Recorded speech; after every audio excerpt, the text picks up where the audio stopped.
हमने कहा कि sp हाइब्रिडाइजेशन में बॉन्ड एंगल क्या होता है 180, sp2 में क्या होता है 120, sp3 में क्या होता है 109.5 और sp3d में क्या होता है, इसमें तीन जो है वो तीन ऑर्बिटल्स में क्या होता है 120 और दो ऊपर वाले में क्या होता है 90 और sp3d2 में क्या होता है सारे 90 होते हैं। तो ये वाला चीज़। तो अब बॉन्ड एंगल डिपेंड किस पे करता है, लोन पेयर पे। जो लोन पेयर है वो बॉन्ड एंगल को चेंज करता है।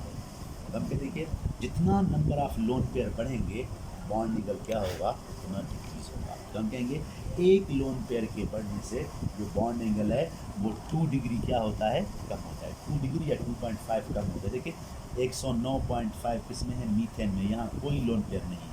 अमोनिया में एक लोन पेयर की वजह से ये 109 से 107 आ गया और वाटर में दो लोन पेयर की वजह से ये 107 से 105, मतलब 2.5 या 2 डिग्री क्या हो रहा है, ये बॉन्ड एंगल चेंज होता है by increasing one lone pair. Number 1 condition है ये, नंबर पहला। दूसरा कंडीशन है कि अगर जो है वो मॉलिक्यूल सेंट्रल एटम डिफरेंट है, सेंट्रल एटम क्या है, सेंट्रल एटम डिफरेंट है, सेंट्रल एटम डिफरेंट है but contain same number of lone pair and side atoms same है, साइड एटम्स क्या हैं, सेम। ये दूसरा कंडीशन है। अगर सेंट्रल एटम क्या है, डिफरेंट है। फर्स्ट करो ये है ऑक्सीजन, यहाँ ऑक्सीजन सेंट्रल एटम है और यहाँ सेंट्रल एटम कौन है, सल्फर है, या यहाँ ऑक्सीजन सेंट्रल एटम है और यहाँ सेंट्रल एटम कौन है, सल्फर है। अगर सेंट्रल एटम डिफरेंट है और जो साइड एटम है वो सेम है, देखो यहाँ साइड क्या है, दो हाइड्रोजन, यहाँ साइड क्या है, दो हाइड्रोजन। साइड एटम सेम है, सेंट्रल एटम डिफरेंट है, लेकिन सेंट्रल एटम पे लोन पेयर क्या है, सेम है। सेंट्रल एटम पे लोन पेयर क्या है, सेम है। जब सेंट्रल एटम पे लोन पेयर सेम है तो दूसरा कंडीशन है सेंट्रल एटम डिफरेंट हो और साइड एटम सेम हो। अब जो बॉन्ड एंगल और सेंट्रल एटम में लोन पेयर क्या हो, सेम हो। अब जो है वो अगर सेंट्रल एटम में लोन पेयर सेम है तो यहाँ रिपल्शन क्या हो जाएगा, ज़्यादा कौन सा करेगा, जो मोर इलेक्ट्रोनेगेटिव होगा। तो हम कहेंगे अब जो बॉन्ड एंगल है वो इलेक्ट्रोनेगेटिव एटम पे डिपेंड है। इनमें से इलेक्ट्रोनेगेटिव कौन है, ऑक्सीजन। तो हम कहेंगे यहाँ बॉन्ड एंगल इंक्रीज हो जाएगा, बॉन्ड एंगल क्या हो जाएगा, इंक्रीज।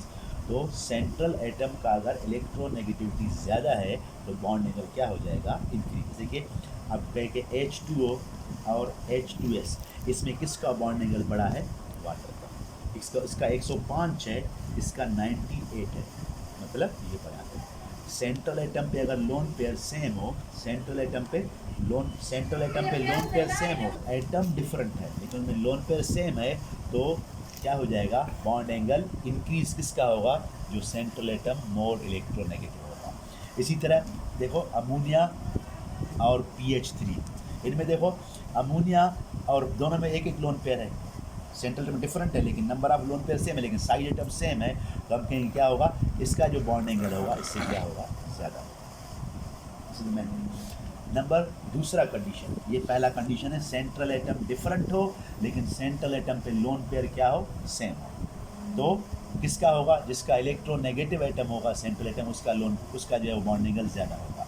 नंबर तीसरा कंडीशन, तीसरा क्या है, सेंट्रल एटम सेम हो और जो साइड एटम है वो डिफरेंट है। सेंट्रल एटम सेम हो, साइड एटम डिफरेंट हो, सेंट्रल एटम सेम हो और साइड एटम डिफरेंट हो। अब बॉन्ड एंगल क्या होगा, अगर सेंट्रल एटम सेम है और साइड वाले डिफरेंट है, तो यहाँ मैं इसको बना रहा हूँ, सेंट्रल एटम सेम है और सिर्फ क्या डिफरेंट है, साइड। देखो यहाँ में Cl, यहाँ Cl। अब देखो दोनों में सेंट्रल एटम कौन है, ऑक्सीजन। सेंट्रल एटम सेम है लेकिन साइड एटम्स क्या हैं, डिफरेंट। एक ये एग्जांपल है, दूसरा ये है, इसको ले NH3 और NF3 दोनों को ले लो। देखो ये दोनों हो गए।